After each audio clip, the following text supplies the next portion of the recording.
Dans le prochain épisode de Demain nous appartient. Tandis qu'un hommage est rendu à Louise, Tristan est arrêté par la police. En parallèle, Manon débute son stage au commissariat, et un dîner tourne au fiasco chez les Lopez Dial. Attention, les paragraphes qui suivent contiennent des spoilers sur l'épisode de Demain nous appartient diffusé demain soir sur TF1. Si vous ne voulez rien savoir, ne lisez pas ce qui suit. Mercredi 18 mai dans Demain nous, Tristan a-t-il tué Louise? Damien confirme à Martin et au procureur Perrault que les analyses toxicologiques d'Arnaud Le Sieur, retrouvé mort la veille dans sa voiture, confirment qu'il a bien été empoisonné à la digitaline par ingestion. Et un bouton de rose tigre a été retrouvé enfoncé dans sa gorge. Il n'y a pas de doute, il a été tué par le copycat. En parallèle, Georges demande à Vanessa si elle est vraiment certaine de vouloir aller au spoon aujourd'hui. Le copycat court toujours et il préférerait la savoir en sécurité à la maison.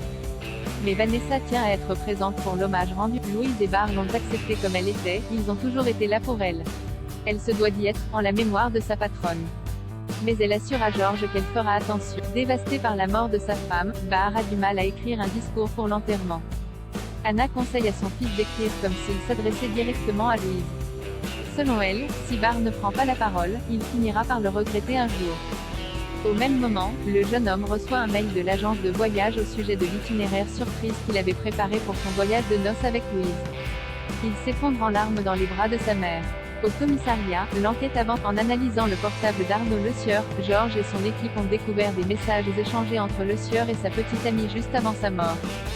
Choqué par le drame du mariage, Arnaud Le Sieur soupçonnait Tristan d'avoir mis du poison dans la coupe de Louise. Il expliquait à sa copine que Tristan l'avait écarté des coupes de champagne quelques minutes avant le remplissage, et qu'il l'avait ensuite vu tendre une coupe à Louise. Tous les proches de Louise se retrouvent au spoon pour assister à l'hommage qui va lui être rendu.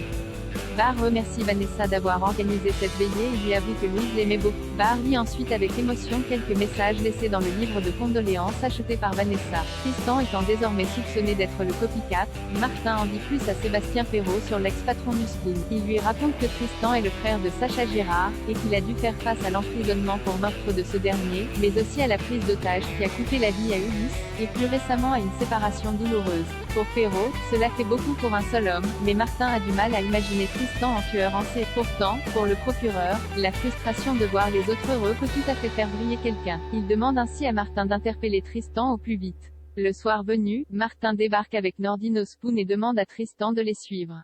En fouillant leur suspect, Nordine découvre des pétales de rose tigre dans une poche de sa veste. Martin place alors sans attendre Tristan en état d'arrestation pour le meurtre de Louis. Barr ne revient pas. Un dîner avec Nord tourne au fiasco chez les Lopez Diallo. Cédric annonce à ses enfants qu'il souhaite inviter Nord à dîner à la maison le soir même afin qu'il puisse faire plus ample connaissance avec. Lilian s'y oppose fermement et annonce qu'il ne faudra pas compter sur sa présence. Angie, qui a l'air moins réfractaire que son frère et sa sœur, en profite pour demander la permission d'inviter Nathan. Ce sera l'occasion des présentations officielles avec son petit ami. Plus tard, Jaya discute de la situation avec Lilian et Angie. Elle estime que c'est à cause de Nord que leur mère se trouve aujourd'hui en prison. Mais Angie lui fait remarquer que le couple de leurs parents battait déjà de l'aile avant que leur père ne trompe leur mère avec Nord. Le soir venu, pendant le dîner, l'ambiance est pesante et Jaya ne fait rien pour arranger les choses. Après avoir refusé de passer le plat de lasagne à Nord, l'adolescente prend un malin plaisir à faire des réflexions sur la différence d'âge qui existe son père et sa nouvelle compagne. Avant d'évoquer sa mère. Hors de lui, Cédric demande à sa fille d'arrêter mais rien n'y fait. Le dîner est un fiasco. Et la bonne humeur et la bonne volonté de Nathan ne peuvent rien y changer. Avant de partir, Nord confie à Jaya qu'elle a bien compris son message, ainsi que celui de Lilian qui n'a pas pris la peine de venir. Elle sait que la situation est difficile à vivre pour eux, mais son père et elle s'aiment vraiment. Ils souhaitent que leur histoire tienne sur la durée. Il vaudrait donc mieux que tout le monde trouve un terrain d'entente. Nord sait que cela prendra du temps, mais elle y croit. Après le départ de Nord, Cédric remercie Nathan pour sa bonne humeur et lui avoue que c'était un plaisir de le rencontrer. Premier jour de stage pour Manon au commissariat. Manon débute aujourd'hui son stage au sein du commissariat, et Aurore est toujours décidée à faire de ce stage un enfer pour sa fille.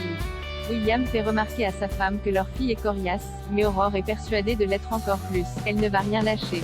Manon, de son côté, a hâte de découvrir le métier de policier et n'a pas dormi de la nuit. Au commissariat, Nordine suit les directives d'Aurore et donne à Manon une tâche peu excitante, trier des cartons entiers de dépôt de plainte par date d'arrivée, vérifier chaque adresse des procès-verbaux, et faire un tableau Excel. Une fois ce premier exercice fini, Manon se rend dans le bureau de Roxane afin d'en savoir plus sur son travail à la pointe. Mais Roxane a elle aussi été briefée par Aurore et elle fait donc tout pour donner l'impression que ses missions sont toutes plus ennuyeuses les unes que les autres.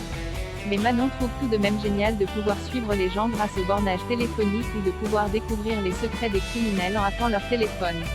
Pour faire redescendre son excitation, Roxane demande alors à Manon de trier des câbles. Plus tard, la jeune femme, qui s'ennuie, confie à sa mère qu'elle a l'impression que ses collègues ne sont pas ravis à l'idée de la voir faire son stage ici. Aurore fait semblant d'être étonnée et demande à sa fille ranger son bureau lorsque celle-ci la supplie de lui trouver quelque chose à faire. Pour lui remonter le moral, elle ajoute qu'elle demandera ensuite à Roxane de la mettre sur des images de vidéosurveillance. Mais elle ne se doute pas de ce que prépare Manon. En fin de journée, Manon rend visite à Damien dans son bureau et lui fait croire que sa mère parle de lui comme étant l'un des meilleurs dans son domaine. Elle ajoute que c'est d'ailleurs Aurore qui lui a suggéré de venir lui parler, persuadée qu'il aurait beaucoup de choses à lui apprendre. Damien, qui n'a pas été briefé par Aurore, est flatté par ce qu'il entend et accepte de prendre Manon en stage à la Pointe dès la fin de semaine. Manon annonce la bonne nouvelle à sa mère qui peine à cacher sa déception.